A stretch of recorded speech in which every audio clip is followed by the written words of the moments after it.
ਕੁਛ ਕੁ ਇਕੋਨਮੀ ਨਾਲ ਰਿਲੇਟਡ ਜਿਹੜੀਆਂ ਬਾਹਲੀਆਂ ਗੁੱਡ ਨਹੀਂ ਖਬਰਾਂ ਹੈਗੀਆਂ ਕੈਲੀਫੋਰਨੀਆ ਦੀਆਂ, ਆਪਾਂ ਤੁਹਾਡੇ ਨਾਲ ਸਾਂਝੀਆਂ ਕਰੀਏ। ਲਾਸ ਐਂਜਲਸ ਟਾਈਮ ਨੇ ਅੱਜ ਅਨਾਉਂਸ ਕੀਤਾ ਵੀ ਉਹ 115 ਲੋਕਾਂ ਨੂੰ ਲੇ ਆਫ ਕਰਨ ਜਾ ਰਹੇ ਆ। ਇਹ ਉਹਨਾਂ ਦੀ ਵਰਕ ਫੋਰਸ ਦਾ 20% ਬਣਦਾ ਹੈਗਾ।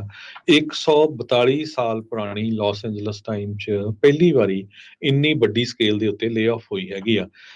ਕਟਸ ਦਾ ਰੀਜ਼ਨ ਜੋ ਇਸ ਲਾਸ ਐਂਜਲਸ ਟਾਈਮਸ ਬਹੁਤ ਵੱਡਾ ਨਿਊਜ਼ਪੇਪਰ ਆ USA ਦਾ, ਉਹਦੇ ਮਾਲਕ ਡਾਕਟਰ ਪੈਟਰਿਕ ਸੂਨ ਸ਼ਿਓਂਗ ਉਹਨਾਂ ਨੇ ਦੱਸਿਆ ਵੀ 30 ਤੋਂ 40 ਮਿਲੀਅਨ ਡਾਲਰ ਹਰ ਸਾਲ ਦਾ ਘਾਟਾ ਜੋ ਆ ਉਹ ਆਪਾਂ ਸਹਿਣ ਨਹੀਂ ਕਰ ਸਕਦੇ ਹੈਗੇ। ਕਹਿੰਦੇ ਬਈ ਇਹ ਸਾਰਾ ਕੁਝ ਕਰੋਨਾ ਵਾਇਰਸ ਦੇ ਦੌਰਾਨ ਹੋਇਆ, ਕਿਉਂਕਿ ਐਡਵਰਟਾਈਜ਼ਮੈਂਟਸ ਘਟ ਗਈਆਂ। 60 ਮਿਲੀਅਨ ਡਾਲਰ ਦੀਆਂ ਉਹਨਾਂ ਦੀਆਂ ਐਡਵਰਟਾਈਜ਼ਮੈਂਟਸ ਕੋਵਿਡ ਪੈਂਡੈਮਿਕ ਦੇ ਦੌਰਾਨ ਘਟੀਆਂ ਹੈਗੀਆਂ। ਹੁਣ ਤੱਕ ਉਹ ਘਟਦੀਆਂ ਹੀ ਜਾ ਰਹੀਆਂ ਹੈਗੀਆਂ।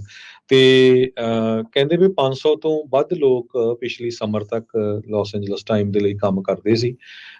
ਤੇ ਇਹ ਵੀ ਸਰੋਤਿਆਂ ਨੂੰ ਦੱਸਦੇ ਜਾਈਏ, 500 ਮਿਲੀਅਨ ਡਾਲਰ ਦੀ ਜੋ ਲਾਸ ਐਂਜਲਸ ਟਾਈਮ ਆ ਉਸ ਨੂੰ ਸੂਨ ਸ਼ਿਓਂਗ ਜੋ ਫੈਮਿਲੀ ਆ ਉਹਨਾਂ ਨੇ ਹਜੇ 6 ਸਾਲ ਪਹਿਲਾਂ ਹੀ ਖਰੀਦਿਆ ਸੀ। ਜੀ ਤੇ ਇਹ ਦੇਖੋ, ਸੋ ਜਿਹੜੀ ਮੀਡੀਆ ਆ ਉਹਦੇ ਉੱਤੇ ਬਹੁਤ ਜ਼ਿਆਦਾ ਜਿਹੜਾ ਅਸਰ ਪੈ ਰਿਹਾ। ਈਵਨ ਦੋ ਆਪਾਂ ਸਵੇਰੇ ਵੀ ਤੁਹਾਡੇ ਨਾਲ ਖਬਰਾਂ ਸਾਂਝੀਆਂ ਕੀਤੀਆਂ ਸੀ ਵੀ USA ਇਸ ਟਾਈਮ ਲੱਗਦਾ ਆ ਵੀ ਸ਼ਾਇਦ ਰਿਸੈਸ਼ਨ ਤੋਂ ਬਚ ਜਾਏ, ਪਰ ਬਹੁਤ ਸਾਰੇ ਜਿਹੜੇ ਬਿਜ਼ਨਸਿਸ ਆ ਉਹਨਾਂ ਤੇ ਕਾਫੀ ਵੱਡਾ ਅਸਰ ਪੈ ਰਿਹਾ। ਉਹਨਾਂ ਚੋਂ ਇੱਕ ਮੀਡੀਆ ਵੀ ਹੈਗਾ ਆ, ਕਿਉਂਕਿ ਐਡਵਰਟਾਈਜ਼ਮੈਂਟਸ ਬਹੁਤ ਜ਼ਿਆਦਾ ਘਟ ਗਈਆਂ ਹੈਗੀਆਂ। ਜਰਨਲਿਜ਼ਮ ਦੀ ਜੇ ਓਵਰਆਲ ਕਹਿੰਦੇ ਗੱਲ ਕਰਦੇ ਜਾਈਏ 2023 ਦੀ 2500 ਜਰਨਲਿਜ਼ਮ ਦੀਆਂ ਜੌਬਸ ਜੋ ਆ ਉਹ ਖਤਮ ਹੋਈਆਂ ਪਿਛਲੇ ਸਾਲ। ਉਹ NBC ਨਿਊਜ਼ ਲੈ ਲਓ, ABC ਨਿਊਜ਼ ਲੈ ਲਓ, CNN ਲੈ ਲਓ, ਵਾਸ਼ਿੰਗਟਨ ਪੋਸਟ, ਕੌਂਡੇ ਨੈਸਟ, ਵਾਜ਼ਫੀਡ, ਇਹ ਸਾਰਿਆਂ ਨੇ ਰਲ ਕੇ 2500 ਦੇ ਕਰੀਬ ਲੋਕਾਂ ਨੂੰ ਲੇ ਆਫ ਕੀਤਾ ਸੀ। ਜੀ ਬਿਲਕੁਲ।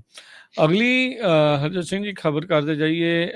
ਯਾਦ ਹੋਣਾ ਸਾਲ ਕੁ ਪਹਿਲਾਂ ਸੈਨ ਮਟੇਓ ਕਾਊਂਟੀ ਦੇ ਵਿੱਚ ਇੱਕ ਮਸ਼ਰੂਮ ਫਾਰਮ ਦੇ ਵਿੱਚ ਇੱਕ ਫਾਰਮ ਵਰਕਰ ਦੇ ਦੁਆਰਾ ਕਤਲੋਗਾਰਤ ਮਾਸ ਸ਼ੂਟਿੰਗ ਕੀਤੀ ਗਈ ਸੀ, ਜਿਸ ਵਿੱਚ 7 ਜਾਣਿਆਂ ਦੀ ਮੌਤ ਹੋਈ ਸੀ।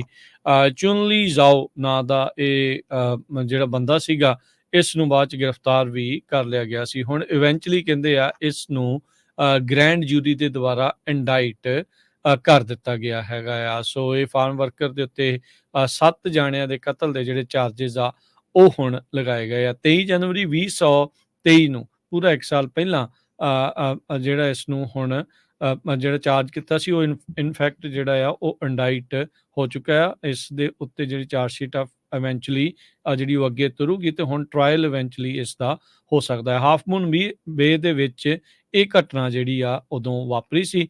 ਉਸ ਟਾਈਮ ਦੇ ਉੱਤੇ ਇਹਨੇ ਫਰਵਰੀ ਮਹੀਨੇ ਜਦੋਂ ਅਦਾਲਤ 'ਚ ਪੇਸ਼ ਕੀਤਾ ਗਿਆ ਸੀ, ਇਹਨੇ ਆਪਣੇ ਆਪ ਨੂੰ ਨਾਟ ਗਿਲਟੀ ਜਿਹੜਾ ਆ ਉਹ ਪਲੀ ਕੀਤਾ ਸੀਗਾ। ਪ੍ਰੀਲਿਮਿਨਰੀ ਹੀਅਰਿੰਗਸ ਮਾਰਚ ਤੱਕ ਜਿਹੜੀ ਕੋਈ ਸੈੱਟ ਨਹੀਂ ਸੀ ਹੋਈ, ਜਿਨ੍ਹਾਂ ਨੂੰ ਬਾਅਦ ਦੇ ਵਿੱਚ ਵਕੇਟ ਕਰ ਦਿੱਤਾ ਗਿਆ ਸੀਗਾ। ਹੁਣ ਅਗਲਾ ਸਟੈਪ ਜਿਹੜਾ ਹੋਊਗਾ, ਜ਼ਾਓ ਦੇ ਦੁਆਰਾ ਆਪਣੀ ਪਲੀ ਜਿਹੜੀ ਉਹ ਐਂਟਰ ਕਰਨ ਦੇ ਲਈ ਗ੍ਰੈਂਡ ਜੂਰੀ ਦੀ ਇੰਡਾਈਟਮੈਂਟ ਚਾਰਜਿਸ ਆ, ਉਸ ਤੋਂ ਬਾਅਦ ਦੇ ਵਿੱਚ ਫਰਵਰੀ ਦੇ ਵਿੱਚ ਜਿਹੜੀ ਹੀਅਰਿੰਗ ਆ ਉਹ ਹੋਣ ਜਾ ਰਹੀ ਹੈਗੀ ਆ। ਸੋ ਪ੍ਰੋਸੀਕਿਊਟਰਸ ਕਹਿ ਰਹੇ ਆ ਵੀ ਜ਼ਾਓ ਨੇ ਜਿਹੜੀ ਸ਼ੂਟਿੰਗ ਰੈਂਪੇਜ ਆ ਕੈਲੀਫੋਰਨੀਆ ਦੇ ਟੈਰਾ ਗਾਰਡਨ ਦੇ ਵਿੱਚ ਉਦੋਂ ਸ਼ੁਰੂ ਕੀਤੀ ਸੀ, ਜਦੋਂ ਸੁਪਰਵਾਈਜ਼ਰ ਨੇ ਡਿਮਾਂਡ ਕੀਤਾ ਸੀਗਾ ਵੀ $100 ਦਾ ਰਿਪੇਅਰ ਬਿੱਲ ਜਿਹੜਾ ਉਹਦੇ ਜਿਹੜੀ ਫੋਰਕਲਿਫਟ ਇਹਦੇ ਕਰਕੇ ਜਿਹੜੀ ਕ੍ਰੈਸ਼ ਹੋਈ ਸੀ ਉਸ ਨੂੰ ਠੀਕ ਕਰਨ ਦੇ ਵਿੱਚ ਲੱਗੇ ਹੈਗੇ ਆ। ਸੋ ਕਹਿੰਦੇ ਵੀ ਉਸ ਤੋਂ ਬਾਅਦ ਦੇ ਵਿੱਚ ਉਹਨੇ 4 ਕੋ-ਵਰਕਰਸ ਨੂੰ ਜਿਹੜਾ ਉੱਥੇ ਮਾਰ ਦਿੱਤਾ ਸੀਗਾ, ਤੇ ਫਿਰ ਬਾਕੀਆਂ ਨੂੰ ਫੱਟੜ ਕੀਤਾ। ਉਸ ਤੋਂ ਬਾਅਦ ਦੇ ਵਿੱਚ ਨਜ਼ਦੀਕ ਦੇ ਇੱਕ ਕੰਕੜ ਫਾਰਮ ਦੇ ਵਿੱਚ ਜਾ ਕੇ ਉਹਨੇ ਬਾਕੀਆਂ ਨੂੰ ਵੀ ਜਿਹੜਾ ਉਹ ਮਾਰਿਆ ਸੀਗਾ। ਸੋ ਸ਼ੂਟਿੰਗਸ ਨੂੰ ਉਹਨੇ ਐਡਮਿਟ ਕੀਤਾ ਆ, ਪਰ ਆਪਣੇ ਜਿਹੜੇ ਦੋਸ਼ ਆ ਉਹਨਾਂ ਨੂੰ ਨਹੀਂ ਕਬੂਲਿਆ। ਪਰ ਅੱਜ ਫਾਈਨਲੀ ਗ੍ਰੈਂਡ ਜੂਰੀ ਨੇ ਇਸ ਬੰਦੇ ਨੂੰ ਇੰਡਾਈਟ ਕਰ ਦਿੱਤਾ।